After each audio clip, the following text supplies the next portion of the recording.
Hi everyone, it's me, Tim. Today let's talk about lore drift. I've seen people complain online, especially recently, about lore changing. Yeah, I'm talking Fallout, but I'm talking about this for a lot of IPs. I mean, it's not just Fallout. People talk about this.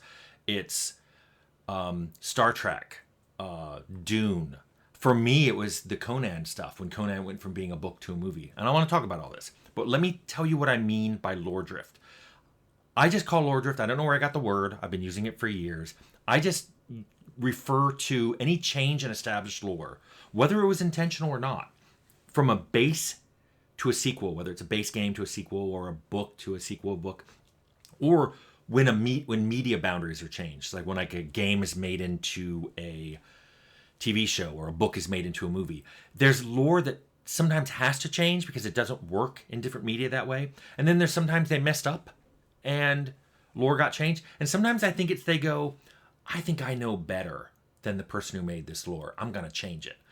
It's hard to read into that, but you have to accept that it exists. An easy way of describing it, I was going to try to come up with an analogy, and I'm like, okay, lore drift is just like Tokyo drift, but instead of cars, it's lore. I don't think that analogy holds up. So let's just go back. Let's just pretend it's when established lore changes is lore drift. So I've already done videos about me talking about how hard it is to make and maintain an IP, my own personal dislike of sequels and why, or even in open-ended games like Fallout with multiple endings. You have to pick a canonical ending if you're ever going to do a sequel or even a transfer to a different media. So you might want to watch my videos on those. I'll link them below. But now let me give you some examples of lore drift I've seen in other media, and then I want to talk about Fallout. And yes, I'm probably going to get a little salty. So let's talk about Conan. That meant a lot to me. My first D&D campaign in high school was based on Robert E. Howard's Conan. Now, the book Conan was portrayed very differently than movie Conan. Book Conan was super smart. He was uneducated, but he was super smart. He was from the northern kingdom of Samaria. They never saw foreigners. The first time he saw a foreigner was when he was 14 years old, and they sacked a fort that some southern kingdom, I think it was Aquilonia, it might have been Numidia, they tried to make a fort in Samaria. They just wrecked them because Sumerians were supposedly awesome fighters, some of the best fighters ever. Conan in particular was this. He saw all these foreigners there dead, and he's like, I want to learn more about this, and he went out into the world on his own, by his own decision. It turned out he was super good at languages. There is a scene from the one Conan novel, Hour of the Dragon, where he sneaks in to a Stygian temple because his tan skin looked a little like their skin, but he could speak Stygian so well, he sounded like a native. So he just put a hood over and he snuck into one of their temples. A big point that Howard made over and over and over again in a lot of the short stories in the book was Conan did not understand slavery. At its root, he did not understand it. The first time he met a slave, he was confused. He was like, why do you let that guy treat you that way? And it's like, he's my master. And he's like, what are you talking about? And the guy tries to explain slavery, and Conan's like, I don't understand. If someone tries to enslave you, why don't you just kill them? He's like, well, they're guards. They'll kill me. And Conan was like, wouldn't you rather die free than live in chains?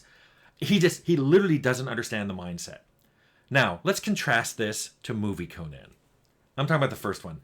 His village gets sacked, which shouldn't have happened. This is people trying to kill Sumerians on their home turf. Conan was made a slave and was grown up a slave. I think he walked around in a circle. It might have been grinding grain, but I couldn't see anything happening. Then Conan was making a wheel go around. I know Arnold Schwarzenegger was a great Conan, but I don't think that sounded like Conan. I can't imagine him sneaking in to that Stygian temple by walking up to a guard and going, "Hi, it's me, priest man. Let's go to the pyramid now." That's not going to work. So I just had to suspend that, and in my mind, there's now book Conan and movie Conan. The same thing happened in Star Trek. I'm a huge Star Trek fan, but if you're a member of that fandom, there's no end of discussions about how the limit of warp has changed, how subspace works, how transporters work. I mean, the original series, they stated in that horrific third season episode that women can't be captains. It was dumb then. I mean, back then, I'm sure I was only 3 or 4 years old, but I'm sure people were reeling going, how can a show that's so progressive say that? They just ignored it. TNG came out, they're like, ignored it. There were female captains, there were female admirals. They just like, that's dumb. We're just going to pretend like that never happened. So I get it. Even just translating from one series to another, they just changed lore. And good. Now let's talk about Dune. Let's talk about something more recent. I love Dune the book. I love Dune the 1983 movie, and I like the modern movies. But let's talk about the book versus the modern movies. In the book, Lady Jessica was seen as incredibly regal. People thought she was beautiful, and they coveted her, and they couldn't understand why the Duke Atreides didn't marry her. And it was all political. But she was supposed to have bronze hair. She was gorgeous. Then when chapters later, when they talked about Harkonnen, every Harkonnen was described as having red hair. The Baron Harkonnen, Fade Routha, the Beast Raban, they all had red hair. Why was this important? Because later on you find out that Lady Jessica is the daughter of Baron Harkonnen. That's super important. Side note, in the book and the 83 movie, the Reverend Mother Helena Boyum, I don't know, Helena Bonham Carter, Reverend Mother Helena was scary. Though Bene Gesserit were described as witches. They were scary, and she looked scary. She seemed scary in the book, and she looked scary in the 83 movie. Let's jump to the modern movie. The Reverend Mother looked like someone's grandmother at a funeral. And I'm serious. I don't know what... If they were trying to make me scared, they didn't. She looked like a wealthy dowager. She looked like she was about to offer me some diabetic candy from her purse. Jessica was a brunette, and all the Harkonnens are bald. Now, this was a perfect opportunity for them to give that visual cue that Jessica was related to the Baron. Nope, all gone.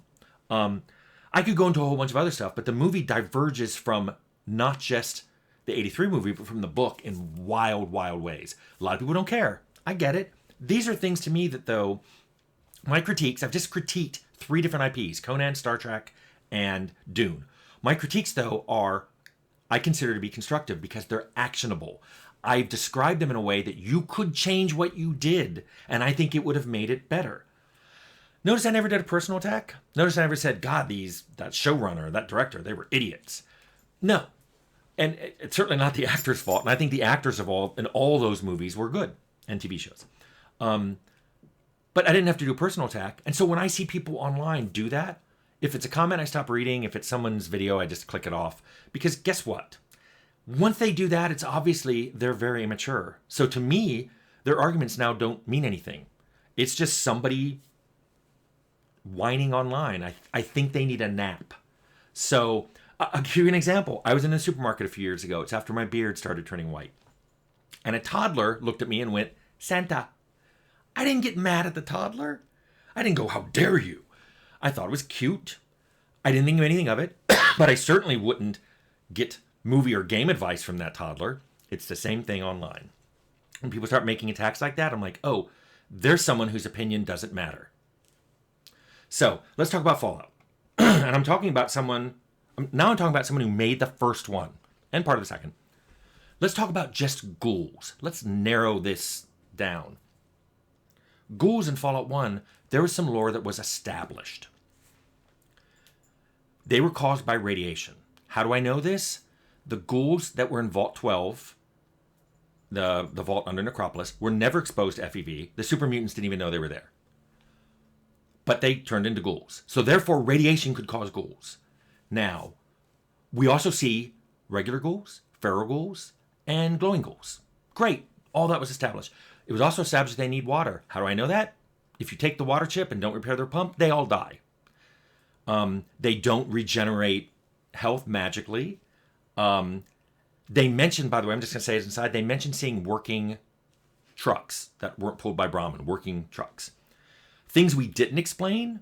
We didn't explain why they were long-lived. We explained why mutants were long-lived. Their quadruple helix DNA repaired damage to it, which not only be radiation damage, but also telomeres, which are at the end of your chromosomes, that seem to shrink, and then when they're gone, you age. That doesn't happen to super mutants, so they live forever. Why do ghouls live forever? I don't know. We never explained it. What causes feral ghouls? We don't know. We never explained it. We never even touched upon whether there was a cure. It just nobody knew. And also, I don't know what Harold was. Was Harold a ghoul? Was he a super mutant? Was he some combination? I don't know. We left it open. Now, when you jump to Fallout 2, you get a working car, but you never actually see it driving around because there was engine limitations. Now, by the time we get to Fallout 3 and 4, suddenly ghouls don't need water or food or air. This is a lore change. Now, also, as a side effect, you also don't see working cars, but there's suddenly working airships, which we introduced in Fallout 2. So, okay. But that's already right there, lore change. So it's already happening. Fallout is already changing from one game to the next. Why would you be surprised? It's what happened in the TV show. So the TV show had the same things. So now they're saying, hey, maybe there's a feral ghoul. Maybe feral ghouls can be cured, or at least prevented. Maybe some of them regen, maybe not. There's all explanations for that. Maybe some old world drug, they found a side effect that keeps ghouls from going feral. It wasn't made for that. Maybe it's an antihistamine. Maybe it's an asthma drug. Who knows? The regeneration also may not be related to ghouls. It just may be, hey, somebody's found this super regen drug. My point is this. Lore drift happens. It's happened in Fallout from the beginning. So it's happened to the TV show. You can discuss it. You can even dislike it, but you don't have to do personal attacks. And as soon as you do, that's when I tap out. So my review, that's why my review was, I like it. I don't agree with everything in it. Let's see where this goes, though. I'm curious where this goes. Just like with Conan, it may end up being a book version. Like I have a book Conan and a movie Conan. I may end up with a game Fallout and a TV Fallout. That's fine. I'm in for the ride. I want to see where this goes, and I thought it was well done. So, those are my thoughts on lore drift and how it applies to a lot of IPs. Hope you like this.